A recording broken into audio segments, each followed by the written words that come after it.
Y esta serie titulada, para los que no la han escuchado, Profecías selladas del fin. Profecías selladas del fin, porque estamos profundizando bastante en un libro maravilloso que se llama el libro de Daniel, donde se encuentran las revelaciones y las visiones que Dios le dio a Daniel hace 2600 años. Y encontramos aquí las profecías de todos los imperios que iban a surgir en el futuro, que es donde nos encontramos ya ahorita. Aquí se encuentra todo lo que va a pasar en los tiempos que estamos atravesando, y aquí se describe claramente también el futuro de Israel, nación con la cual Dios ahorita la puso en la banca. Ahorita la iglesia se ha levantado, dice Romanos 11, hemos sido injertados en el olivo natural que es Israel. Nosotros somos el olivo silvestre, y ahorita ya no hay judíos, ya no hay palestinos, ya no hay musulmanes, ya no hay mexicanos, ya no hay españoles. Ahora todos aquellos que abracen la cruz y acepten a Jesucristo como su Salvador son y forman parte de la familia de Dios. Entonces, ¿verdad? Somos una familia internacional. Y las personas que se reúnen en los edificios, que muchos le llaman el templo de Dios de una forma equivocada. Vamos al templo de Dios el domingo, por el amor de Dios, lee la Biblia. Dios ya no habita en templos humanos. Ya los edificios no son la iglesia somos nosotros. Donde 2 o 3 nos reunamos, ahí está la iglesia de Jesucristo. En esta serie he tratado de demostrar en estas pasadas 2 conferencias de que todas las profecías del Antiguo Testamento, principalmente en Daniel, repito, porque en Daniel encontramos continuamente al ángel diciéndole a Daniel: Daniel, esta visión es para el tiempo del fin, esta profecía es para los últimos tiempos. Y cuando oímos que diga los últimos tiempos o los tiempos del fin, no se refiere a los últimos tiempos de nosotros. Esto es muy importante. Una cosa son los últimos tiempos de Israel y otra cosa son los últimos tiempos de la iglesia. Cuando encontramos en el Antiguo Testamento, en los postreros días, en los tiempos finales, en los últimos tiempos, séllalo hasta el tiempo del fin, se refiere al tiempo de la gran tribulación. Porque hasta la gran tribulación, cuando termine Dios de tratar, purgar, emblanquecer, purificar a los israelitas, es cuando entonces nosotros ya nos fuimos 7 años en el arrebatamiento. Jesús ya en cualquier momento viene por nosotros, antes de que este mundo que se encuentra en el abismo, el mundo actual se encuentra en el abismo, en la orillita. Hemos llegado al final a la total depravación, degeneración, confusión a la que el ser humano hubiera podido llegar después de que del siglo XX y la tecnología, y llegamos a la luna y el Marte y la biometría y las comunicaciones internacionales y las redes sociales, y lo único que hemos hecho hasta ahorita es el ridículo. Nunca la confusión política había sido tan grande como ahora. Nunca con la tecnología que hemos alcanzado y con los descubrimientos científicos que se han hecho desde 1954, que se descubre la molécula del ADN por los doctores Crick y Watson norteamericanos, nunca, jamás habíamos llegado a tanta confusión científica. Ahora ya está cayendo, derribándose la famosa teoría de evolución. Ya lo que descubrieron en Israel hace 1 o 2 semanas hizo polvo la evolución. El descubrimiento del ADN hizo polvo la evolución. El descubrimiento de la física, la primera y la segunda ley de termodinámicas, hizo polvo la evolución. Una mentira que nos enseñaron durante más de un siglo.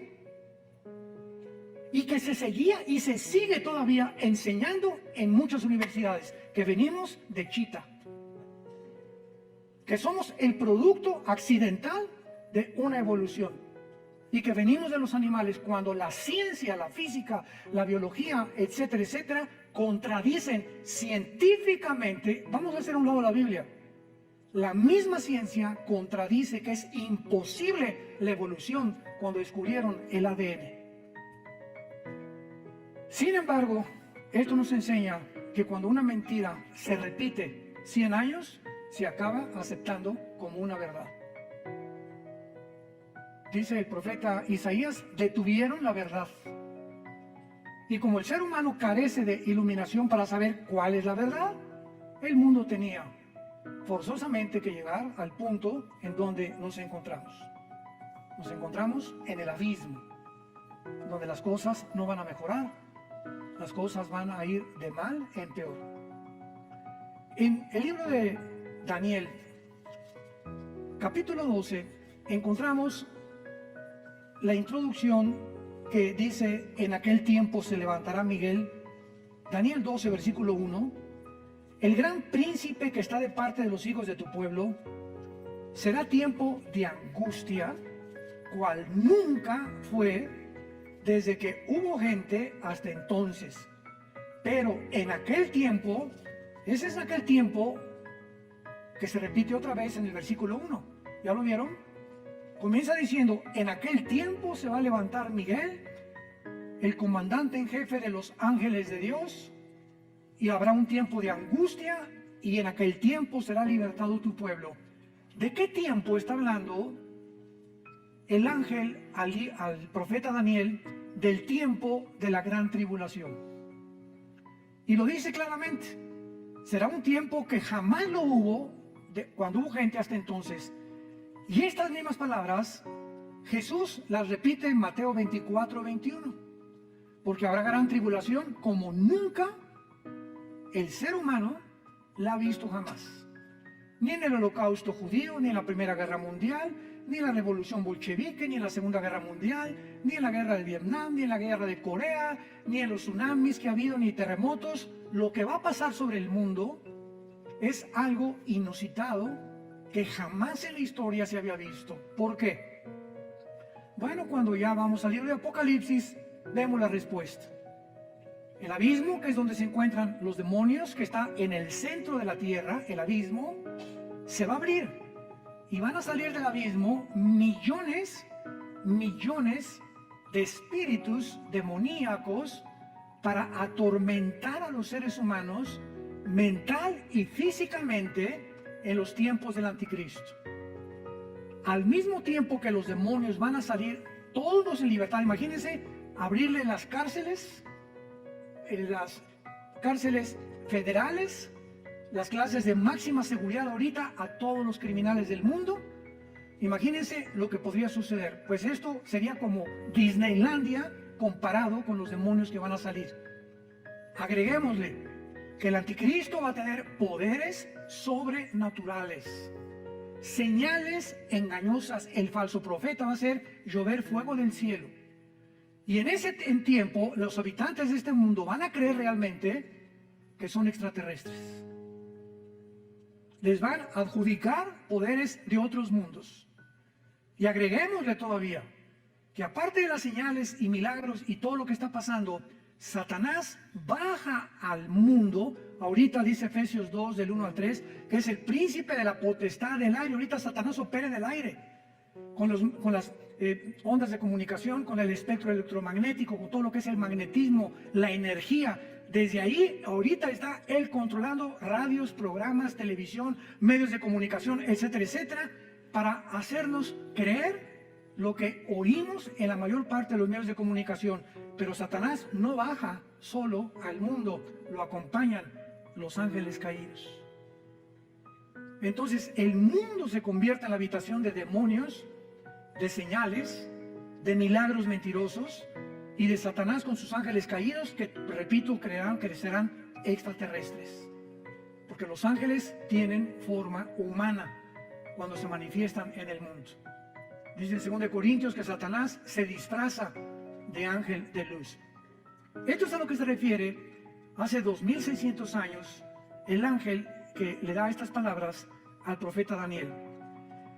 Y vemos nosotros, aparte de todo esto, ¿verdad?, que la Biblia continúa explicándole a Daniel en el versículo 2, y muchos de los que duermen en el polvo de la tierra, o sea, en el tiempo de la tribulación, serán despertados, o sea, va a haber una resurrección. Unos para vida eterna y otros para vergüenza y confusión perpetua. Damas y caballeros santos de Dios, no todos vamos a resucitar al mismo tiempo. Pongan mucha atención. No todos vamos a resucitar al mismo tiempo. Va a haber la primera resurrección que Cristo menciona en Juan capítulo 5, y muchos serán despertados para vida eterna y otros para condenación eterna. Muy bien.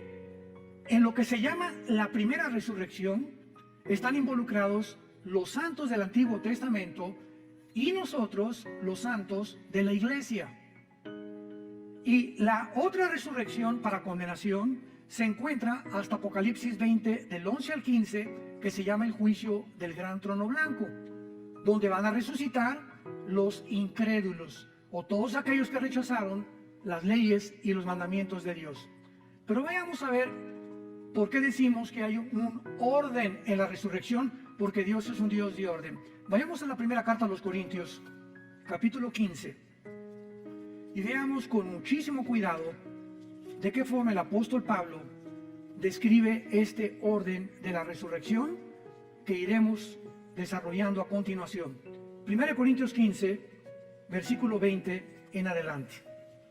Mas ahora Cristo ha resucitado de los muertos, primicias. Esta palabra, apúntalo en tu Biblia, es primeros frutos. Primeros frutos. Es la palabra griega aparche, como suena aparche, que se refiere a la fiesta de los primeros frutos de Israel.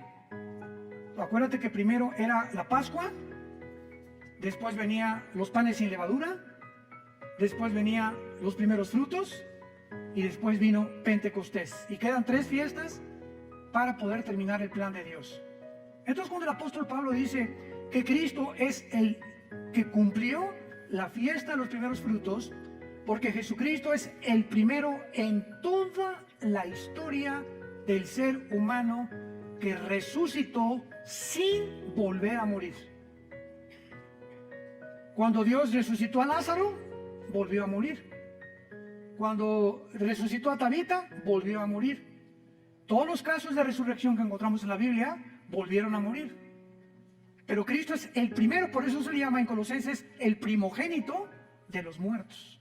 Es el primero en su género, que lo significa primogénito, primo de genes, de su generación que seguimos nosotros, que resucitó. Muy bien. Versículo 21. Porque por cuanto la muerte entró por un hombre, también por un hombre la resurrección de los muertos. Porque así como en Adán todos mueren, también en Cristo serán todos vivificados. Versículo 23, lean con mucho cuidado. Pero cada uno en su debido orden. Y esta palabra tagma, que en el griego es orden, significa un orden de soldado raso, cabo, teniente, coronel. Nos habla de que cuando hay un orden, hay, ¿verdad? Primero después el segundo, el tercero, el cuarto y el quinto. Entonces, la resurrección de los muertos va a seguir un orden establecido por Dios. Cada uno en su debido orden. Cristo, las primicias, fue el primero. ¿Ya lo vieron? Luego, ¿quiénes siguen? Los que son de Cristo. Los santos del Antiguo Testamento no están incluidos en nuestra resurrección. Los que somos de Cristo somos los que fuimos bautizados con el Espíritu Santo en el momento de nuestra conversión. En el momento que recibes a Cristo, eres regenerado, eres nacido de nuevo, eres colocado en el cuerpo de Cristo. 1 Corintios 12:13, a todos se nos dio a vivir, a experimentar el mismo espíritu y el mismo bautismo, y en ese momento la iglesia es un cuerpo y la cabeza es Jesucristo. Y en la iglesia unos son una oreja, otros son mano, 1 Corintios 12, otros son las piernas, otros son los dedos, etcétera, etcétera. La iglesia tiene una manifestación de dones y de talentos de acuerdo a la soberanía de Dios. Y en la iglesia hay apóstoles, ¿verdad? Hubo profetas, pastores, maestros, etcétera, etcétera. Hay diferentes ministerios que reparte Dios, diferentes dones, etcétera, etcétera. Pero todos los que desde Pentecostés hasta nuestros días cuando venga el rapto, vamos a resucitar. Te repito, de Pentecostés hasta nuestros días, cuando venga el rapto, la iglesia es la primera en resucitar.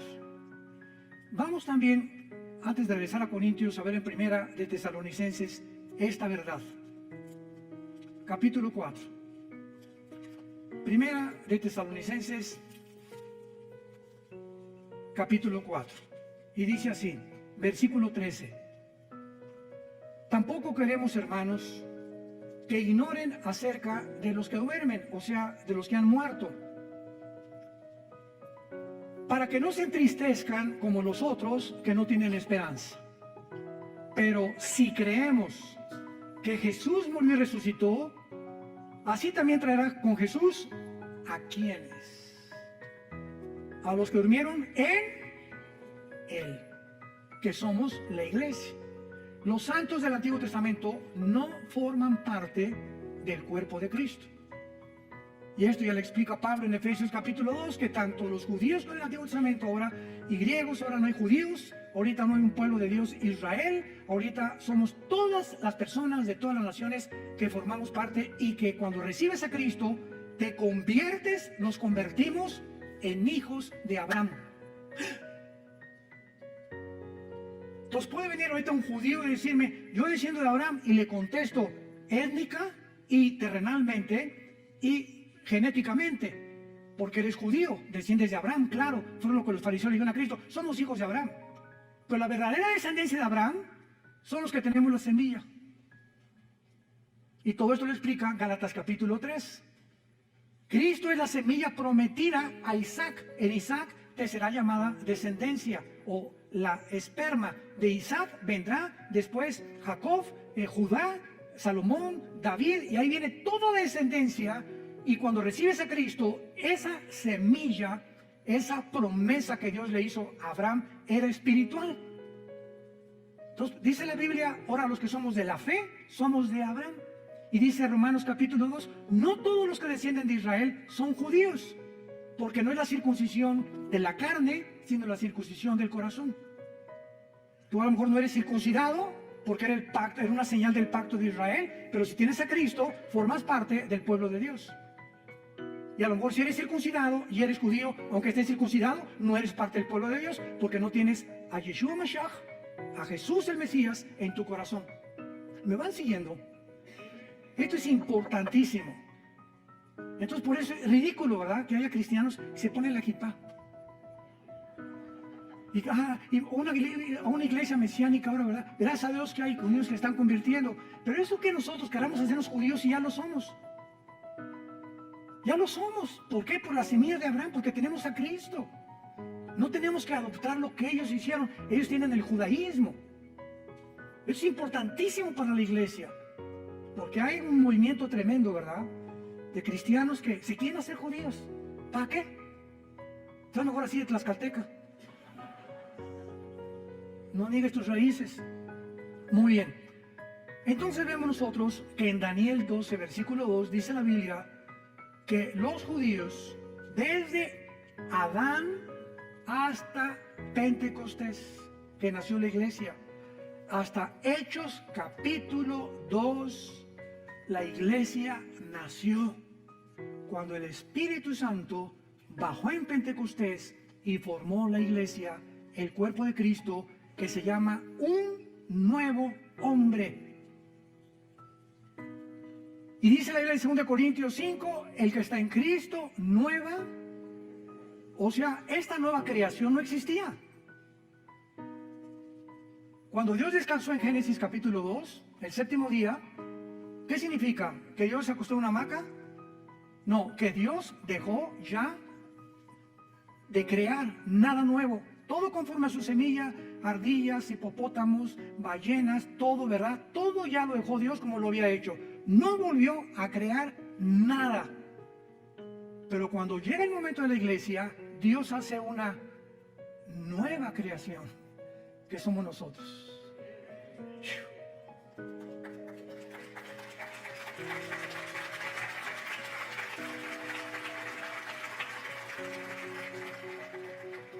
¿Viste, hermano? ¿Por qué no guarda el sábado? ¿De qué estás hablando? ¿Por qué no guardan el sábado? ¿De veras? ¿Tú nada más guardas el sábado? Yo el sábado, domingo, lunes, martes, miércoles, jueves, viernes. Yo guardo 7 días a la semana.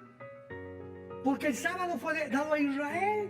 Ahora en la iglesia se nos da el primer día, que es el domingo.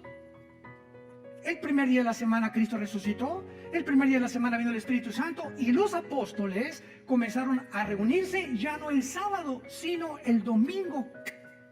Para que viéramos la diferencia de las dos entidades. Una es Israel, otra es la iglesia.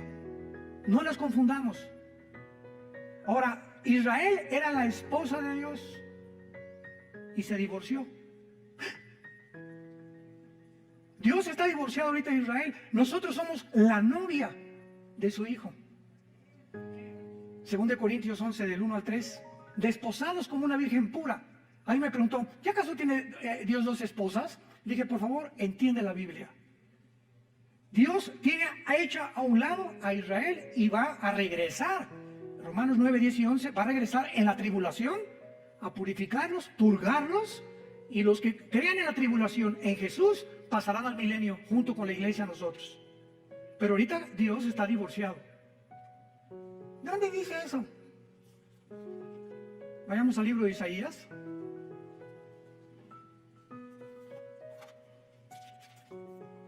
Capítulo 50. Isaías 51. Así dijo Jehová. ¿Qué es de la carta de divorcio? La palabra que se escribió es repudio. En el hebreo y en el griego es shorim, que significa separación o divorcio. Está preguntando Dios, ¿qué es de la carta de divorcio de vuestra madre, de la cual yo la repudié? La madre es Israel, de los judíos. ¿O quiénes son mis acreedores a quienes yo he vendido? He aquí que vuestras maldades son vendidos y por vuestras rebeliones fue repudiada vuestra madre, que es Israel. Compáralo con Jeremías, capítulo 3, antes de que me llames hereje. Versículo 8. Jeremías 3, 8. Ella, está hablando de Israel, vio que por haber fornicado la rebelde Israel, yo la había despedido y dado carta de divorcio. Dios le está explicando tanto a Jeremías como a Israel, yo estoy divorciado de Israel. Pero no tuvo temor la rebelde Judá, su hermana, sino que también fue ella y fornicó. ¿Por qué Dios se divorció de Israel? La fornicación que Israel cometió era venderse a las naciones. Espiritualmente en el Antiguo Testamento la fornicación es un símbolo de unirte al mundo. Y en Santiago capítulo 4 en el Nuevo Testamento dice, oh almas adúlteras, cuando un cristiano se va al mundo, has cometido fornicación. ¿Por qué? Porque estás traicionando los votos de lealtad y devoción que le tenemos a Jesús. Si tu esposa se va con otro hombre, es adulterio. Y el adulterio es la única causal y el abandono de hogar en el Nuevo Testamento para poder divorciarte. 1 Corintios capítulo 7. Las mismas causales por las cuales Dios se divorció de Israel le pertenecen a la iglesia. Dios se divorcia de Israel espiritualmente, y en el Nuevo Testamento el divorcio físico, visible, terrenal, es si tu esposa se va con otro o tu esposo se va con otro. Es la única causal, no hay otra causal más que el divorcio y el abandono de hogar. Que te diga a tu esposo, adiós, dile, adiós gavilán pollero. Bye bye, que Dios te bendiga. ¿Quién sabe si lo bendiga, verdad? Bueno, entonces, esto es importante, ¿verdad? El Dios del Antiguo Testamento está divorciado. Y ahora nosotros, la iglesia, que somos un nuevo cuerpo, somos una novia de su Hijo Jesucristo. Qué grande demostración que la iglesia e Israel son dos entidades completamente diferentes. Porque hay enseñanzas cristianas donde mezclan y dicen, no, ya Dios acabó con Israel, ya no hay, la iglesia tomó su lugar, etcétera, etcétera. Y esto no lo enseña la Biblia. Dios le dice a Israel, adiós, ahí nos vemos. Y Jesucristo dijo en Jerusalén, cuando lo iban a crucificar, el domingo de Ramos, Baruch Hashem Adonai Eloheinu. Bendito me dirán el que viene en el nombre del Señor, hasta que Jesucristo regrese. Y los judíos, después de la tribulación, Apocalipsis 1:8, mirarán al que traspasaron. Romanos 11, 25 y 26, Israel será salvado. Hasta ese momento, la esposa que era antes de Dios se volverá a unir a su marido. Y seremos una sola entidad en el tiempo del milenio. Entonces, Dios no se ha olvidado de la esposa despreciada. Si esa esposa regresa y le pide perdón a Dios y reconocen a su hijo como el Mesías, Dios vuelve a renovar sus votos por el pacto que hizo con Abraham. ¿Ven qué importante es entender la Biblia sistemáticamente para no caer en herejías y en tonterías y ya Dios se acabó con la iglesia, con Israel, ya no tiene para nada, ¿verdad? Claro que ahorita no tiene absolutamente nada. Cuando crucificaron a Cristo, dijo, ¿verdad? Dijeron los judíos, la sangre sea sobre nuestras cabezas. Y en ese momento la maldición vino sobre Israel, que se encuentra todavía esta maldición en Israel, menos en los judíos que han aceptado a Jesucristo como el Mesías y que forman parte de la iglesia. Pero en el año 70 después de Cristo llegaron los romanos, encabezados por Tito, el general romano, hijo del emperador Vespasiano, y arrasaron Jerusalén y no dejaron piedra sobre piedra. Y desde el año 70 hasta 1948, Israel no tenía templo, no tenía nación, no tenía absolutamente nada. Regresaron en el 48 para despertar, para resucitar nacionalmente, porque la Biblia habla de dos regresos de Israel. Ya regresaron nacionalmente, regresarán espiritualmente en la gran tribulación. Entonces no es hasta que se conviertan. Ezequiel 37, la visión de los huesos secos, ¿se acuerdan? Que Ezequiel le dio una visión de los huesos, que es Israel, y lo dice, los huesos son mi casa. Y ahorita se están juntando los tendones con los huesos hasta que se forma el cuerpo, que es Israel, cuando Jesucristo regrese junto con nosotros para reinar con ellos en el milenio. Regresamos a 1 Corintios. Entonces vemos que la primera resurrección le pertenece a la iglesia, a los que somos del cuerpo de Jesucristo. Y después dice claramente, en este orden, el apóstol Pablo, los que son de Cristo en su venida, luego el fin cuando entregue el reino de Dios y Padre. Muy bien. La resurrección, viene Cristo mañana, supongamos, o la semana que entra, desaparecemos millones de personas. Yo pienso sinceramente que somos la generación que no va a gustar la muerte, que somos la generación que no vamos a saber lo que es morir. De repente las noticias se congestionarán, los medios de comunicación, aviones que van a caer porque el piloto desaparecieron, accidentes de tránsito, todos los niños menores de edad desaparecerán del planeta, siendo ya de padres incrédulos o no padres incrédulos. Los niños son de Dios. Dejen que los niños se acerquen a mí. No digo que son nada más los cristianos o nada más los judíos, no, que se acerquen todos los niños. Son míos los niños, pertenecen de una forma misteriosa y espiritual a Jesucristo. Y entonces van a pasar 7 años de tribulación, y cuando termine la tribulación resucitan todos los santos desde Adán hasta la cruz. Y después en el milenio va a haber otra resurrección, porque cuando Cristo venga, hagan de cuenta que entramos ya al milenio, resucitados nosotros con cuerpos resucitados, bajamos del cielo con Cristo con cuerpos glorificados ya. Pero cuando venga Cristo, dice Zacarías capítulo 13 versículo 8, que una tercera parte va a sobrevivir la tercera guerra mundial. Una tercera parte sobrevivirá la guerra del Armagedón.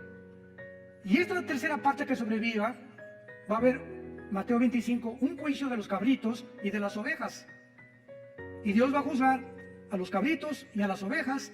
Las ovejas son las que siguieron a Jesús en la tribulación. Los cabritos, los que le rechazaron, serán condenados. Y los sobrevivientes cristianos de la tribulación van a pasar al milenio. Los que se convirtieron en la tribulación y se salvaron de la muerte del anticristo. Pero esas personas que entran al milenio tienen que morir, ¿verdad? Porque se ha establecido Romanos 9 que los hombres muramos una sola vez y después el juicio.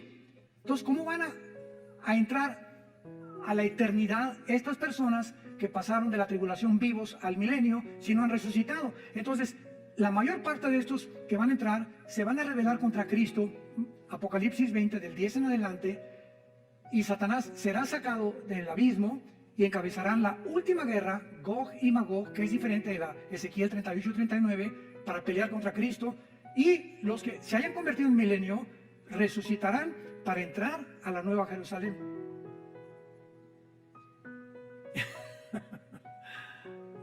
Qué maravillosa es la Biblia, ¿verdad? ¿No se han empachado? Le pido a Dios que me dé sabiduría y paciencia. A veces hablo muy rápido, pero quiero irme así lo más despacio posible para alumbrar sus ojos a través de la Biblia. Y que ustedes puedan ver la luz así. Yo sé que a muchos les está entrando ahorita la luz. Y ese es el anhelo del Espíritu Santo. Muy bien, entonces después de nosotros viene la resurrección de los mártires que en la tribulación van a resucitar, que pertenecen a la primera resurrección de los santos. Vamos a ver, la primera resurrección es el rapto, los santos del Antiguo Testamento y los que mueran como mártires en la tribulación. Vayamos a Apocalipsis 7 y veamos los millones de personas que en la tribulación se van a convertir, y el apóstol Juan los ve en el cielo resucitados.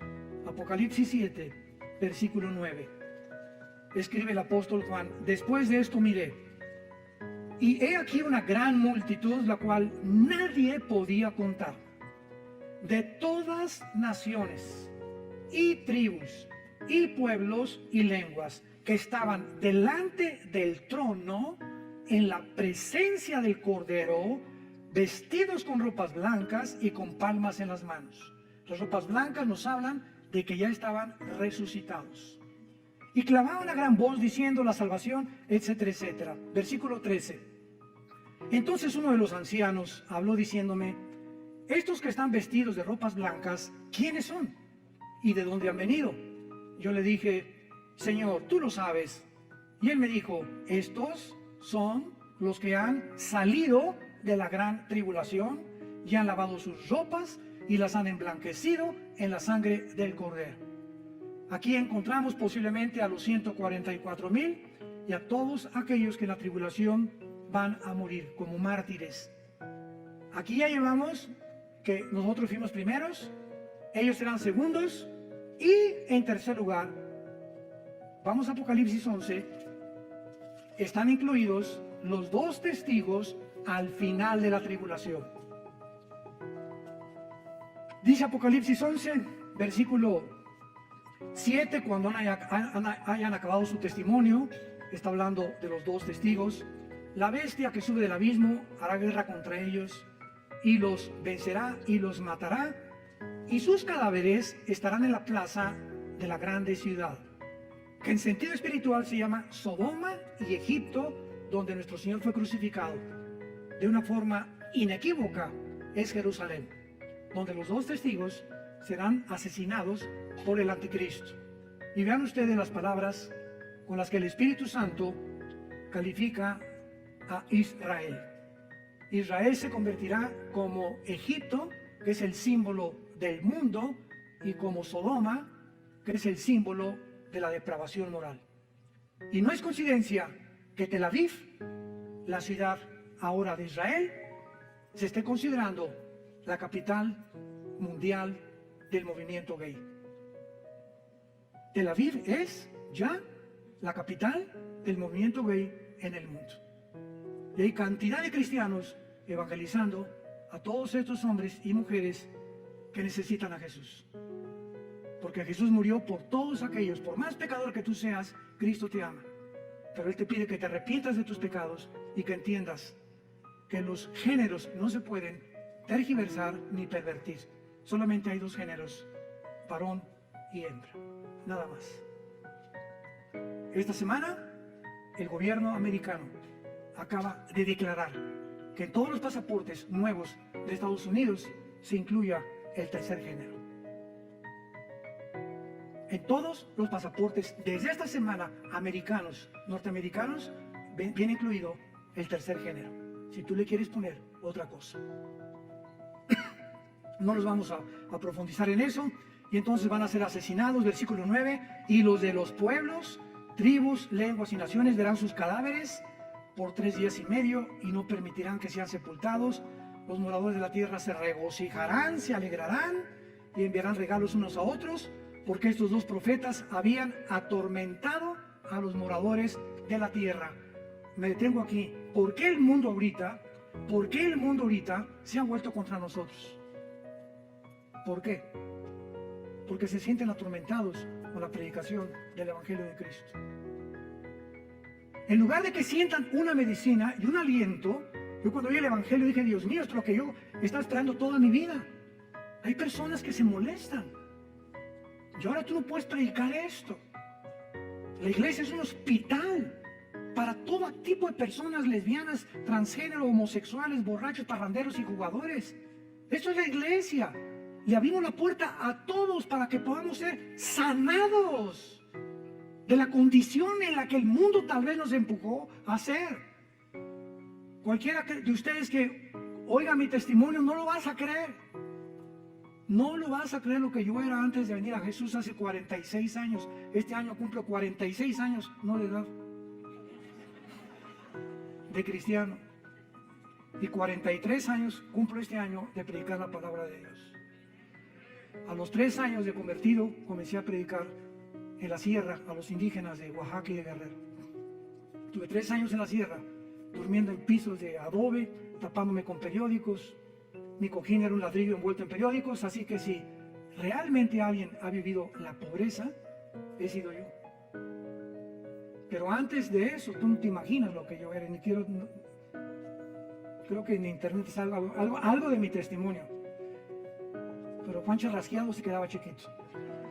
Pero lo que nos interesa es lo siguiente, dice el versículo 11, pero después de 3 días y medio, entró en ellos el Espíritu de vida, enviado por Dios, se levantaron sobre sus pies y gran temor cayó sobre los que los vieron. O sea, los 2 testigos son el último fruto de la resurrección. Entonces, la iglesia, el rapto, todos los mártires a la mitad de la tribulación y los 2 testigos al final. Y cuando Cristo venga, en cuarto lugar, los santos del Antiguo Testamento. Este es el orden que Dios ha establecido. Es un orden y no importa el tiempo que los del Antiguo Testamento van a defender, a restar después de la tribulación, nosotros primero, etcétera, etcétera, pertenecemos a lo que se llama la primera resurrección, que está dividida en diferentes tiempos. Y la otra, la única en la que tú vas a resucitar, si tú no tienes a Cristo, será al final del milenio. Apocalipsis 20 del 11 al 15 se llama el juicio del gran trono blanco. Dios va a abrir los libros, uno, el libro de la vida, el libro del Cordero, etcétera, etcétera, y el que no se haya inscrito será lanzado al lago de fuego, que es la muerte segunda. Ahí Dios, enfrente de los ángeles, nosotros como la iglesia, dice 1 Corintios 6, del 2 al 3, que seremos el jurado, nosotros la iglesia seremos el gran jurado. Dios te demostrará que Él te amó, que dio su vida por ti en una cruz, que en esta mañana te está hablando para que te arrepientas y vengas a la cruz.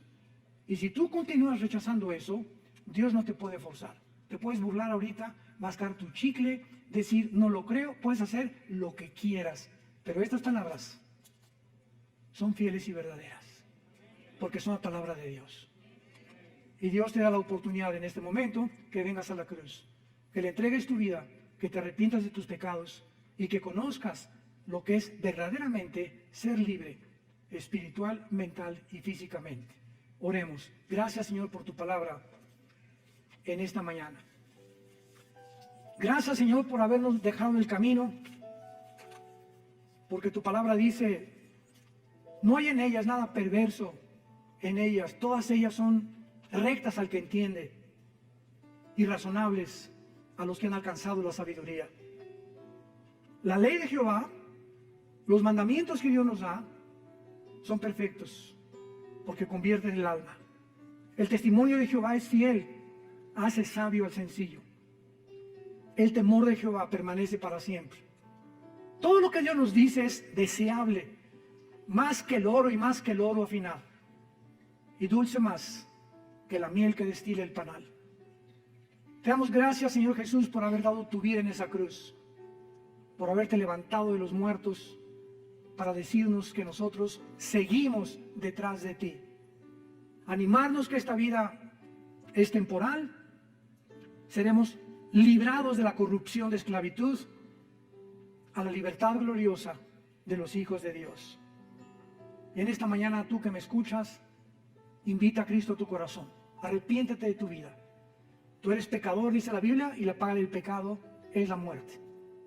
Mas Dios muestra su amor para con tu vida en que, siendo pecador, así como estás de sucia, Jesús murió por ti para limpiarte y lavarte con su sangre preciosa y decirte que nunca te va a volver a dejar ni abandonar, y el día que tú mueras morirás en paz, porque morirás con la seguridad que en esta mañana el Espíritu Santo te dará tu corazón. Si alguien quiere en esta mañana invitar a Cristo, ustedes que nos ven por la televisión, dile estas palabras: Señor, te pido perdón por mis pecados. Creo que en esa cruz pagaste con tu sangre por ellos. Y creo que a los 3 días tu Padre te levantó de los muertos. Y como creo que vives, te pido en este instante que entres a mi corazón como mi Señor y mi Salvador. Señor Jesús, gracias por tan grande amor y por darme la vida eterna y la absoluta seguridad y certeza que cuando yo muera, moriré en paz, porque sé que me estarás esperando para gozarme la otra vida, que mi fe no fue en balde y que tus promesas fueron fieles y verdaderas. En el nombre de Jesús. Amén. Gracias a Dios por la palabra de Dios. Gracias a Dios por la Biblia. Gracias, Padre, por este libro maravilloso que nos has dejado.